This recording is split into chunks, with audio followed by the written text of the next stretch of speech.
My name is Karen. I'm a 25-year-old employee. My grandfather, who raised me, passed away 6 months ago. Today is the day when the lawyer will open my grandfather's will. That's why I was visiting my grandfather's house with my sister Susan, who is 4 years older and is my only family. Our parents passed away in an accident 20 years ago, and since then, we were raised by our grandparents. Since my grandmother passed away from an illness a few years ago, my grandfather's spirits have been declining year by year, and he became frequently ill. Out of concern, I lived in an apartment near my grandfather's house and often went back to check on him. "You're a grown woman. It's unbecoming to keep coming back home," my grandfather would say, but he would always laugh cheerfully nonetheless.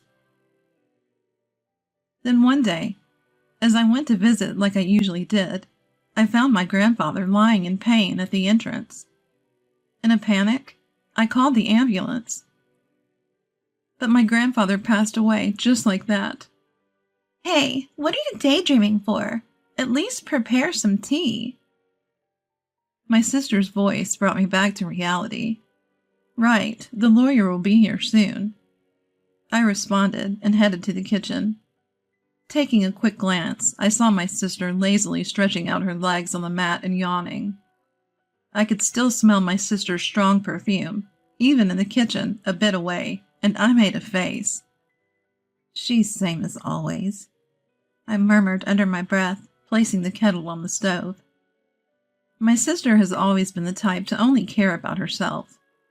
Once she hit her teens, she started dyeing her hair as if it were natural. She hung out with the so-called delinquents and was always out and about.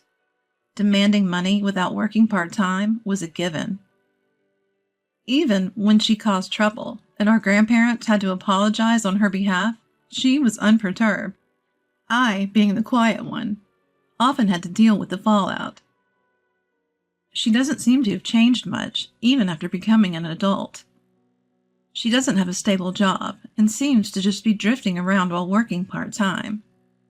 I knew she had been asking our grandfather for money whenever I wasn't around. It was easy to imagine that she would have found this all too troublesome if it weren't for the inheritance. "Ah, you must be the lawyer. Thanks for coming today." I heard my sister's high-pitched, formal voice indicating that the lawyer had arrived. I hurriedly placed tea leaves into the teapot and headed towards the entrance. "Thank you for coming today." I had met the lawyer at the funeral. His eyes were as kind as my grandfather's. A lawyer's badge shone brightly on his chest. After offering incense in front of my grandfather's portrait, he took a sip of the tea I served, and then took out my grandfather's will. It was entrusted to him by my grandfather while he was still alive. The content was as follows. My elder sister Susan was to inherit $20 million in cash, and I, the younger daughter, was to inherit this house and the land it sits on. Upon hearing this, my sister burst out laughing. $20 million in cash for the elder daughter? And only an old house for the younger one? How hilarious! It's just right for someone as plain as you. It's not just the house. There's also the land, I retorted, to which my sister laughed snidely. The value of this land in such a God-forsaken place is hardly surprising. I would have preferred cash. I guess Grandpa must have had a soft spot for me after all. I can't deny that I am a bit shocked. I suppose my grandfather wanted me to protect his beloved house and land where he spent his life with my grandmother. "Huh, a house and land. That's pretty awesome, isn't it?" Brian, my boyfriend, exclaimed in surprise after hearing my story. I shook my head, implying it's not as great as it sounds. "Not really. My sister inherited $20 million in cash. That's more impressive." I felt a sense of emptiness saying it out loud. Even though I was being modest, Verbalizing it felt like an acknowledgement. Wow, beautiful. And have money now? She's the Moores. The better victory. I shot Brian a side glance for his insensitive comment. Realizing his gaffe, he joked. Your comfort means more to me than money, Karen. Brian has been my boyfriend since I started working. We met at a social event, and being of the same age, we clicked well. I've introduced him to my grandfather and my sister. While he hasn't proposed yet, I have been considering marriage. Today was our first date in a while, and I ended up telling Brian about my inheritance. I suppose it was because I thought he would become my husband someday. I had no idea I would come to regret this. A few days later, I was visiting the family home I had inherited from my grandfather.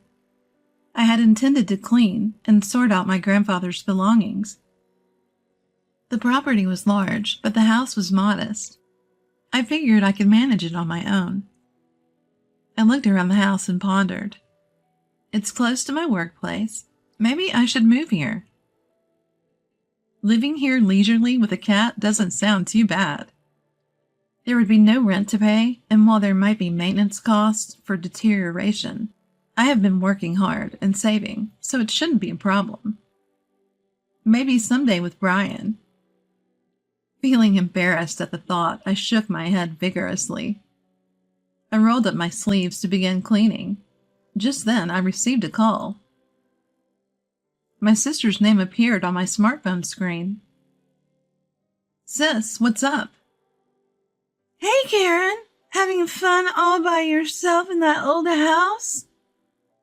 My sister seemed to be drunk.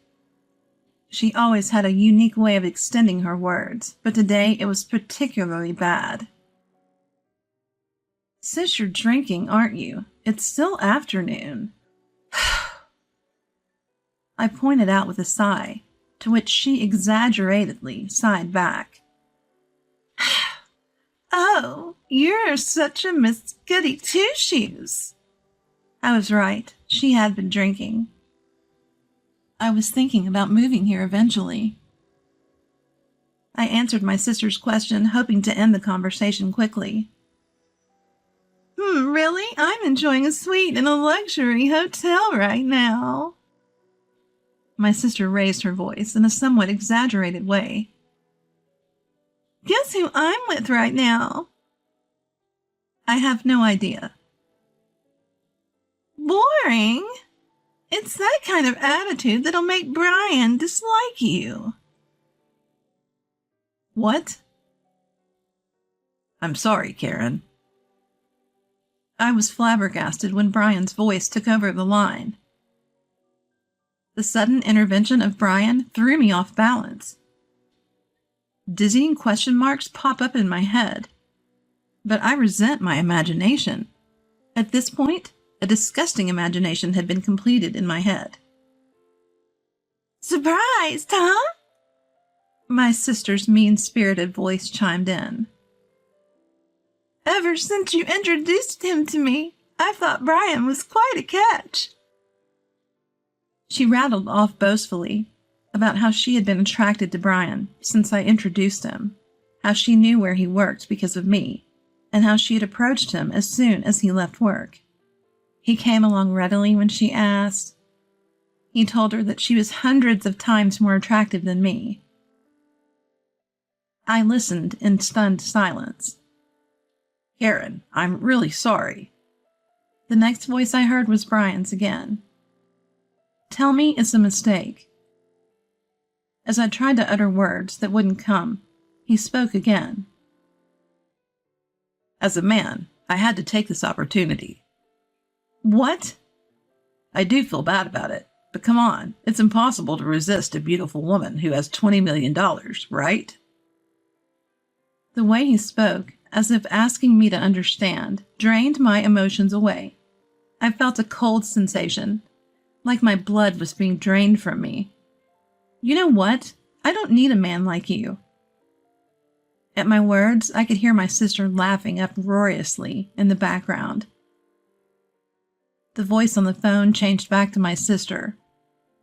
Well, that's how it is, and from now on, let's not consider ourselves sisters, okay? I wouldn't want you turning to me just because you're broke. With those words, she ended the call. Overwhelmed by emotions that had lagged behind, all I could do was cry out. 5 years have passed since then. I had a cat in my lap, dozing off in front of my laptop. The cat was also purring contentedly in sleep. Today is my day off, but there is still a bit of work left from what I brought home. Oh no, this won't get the work done. I felt guilty, but I had to move the cat off my lap. Just as I reached out, my phone started to ring. An unfamiliar number was displayed on my smartphone. Thinking it could be work-related, I answered the call without any suspicion. Hello? Karen, long time no see. I instantly knew who it was and froze. The distinctive way of speaking was unmistakably my sister's. It's you, Karen, isn't it? I can tell just from your initial hello. After all, I'm your big sister. 5 years had passed, which should make Susan 34. A smirk formed at the corner of my mouth at her unchanging way of talking. You're just the same. By the way, I came home and there's a hotel standing. Did you sell the house? That's none of your business. Oh, come on. It's quite a grand hotel, huh? You must have made a good chunk of change, huh? Getting fed up, I was about to end the call when she started to chatter about her current situation. According to Susan, she had blown through the inheritance in about 2 years. Now, she even had a considerable amount of debt. Even Brian, who she's still hanging around, seemed to be drowning in debt. I was speechless. Honestly, I couldn't care less. So, lend me some money. Against Susan's yelling, I answered calmly. I've always wondered why Grandpa distributed his estate that way, but on the day you took Brian from me and cut ties, I understood. I started talking slowly. 5 years ago, when Brian broke up with me, I was crushed. After crying my heart out, I sat dazed in my room, staring into space. I'm such a fool. As I murmured this, large tears began to spill again. My gaze fell on a painting I had made as a child and had gifted to my grandfather. He had framed it and kept it hanging lovingly. Rising unsteadily, I picked up the painting. Grandpa. When the feelings of nostalgia and loneliness welled up and tears started to come, I felt something drop from the back of the frame. Picking it up, I saw it was a fresh sheet of notepaper addressed to me. I remembered how when I was little, I used to stick notes on the back of this frame and exchange secret messages with my grandfather. It was like a family journal, really. Knowing that I was to inherit the house, he probably figured I'd find this note. I'm glad I noticed. I shuddered at the thought that I might have left it unnoticed. To Karen. The date on the letter was just before my grandfather passed.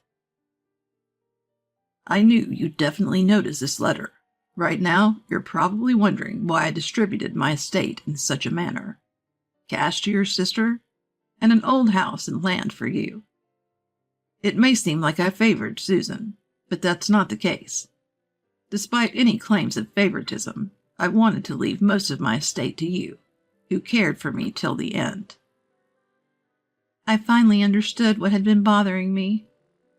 No matter what, Grandpa thought more of me, huh?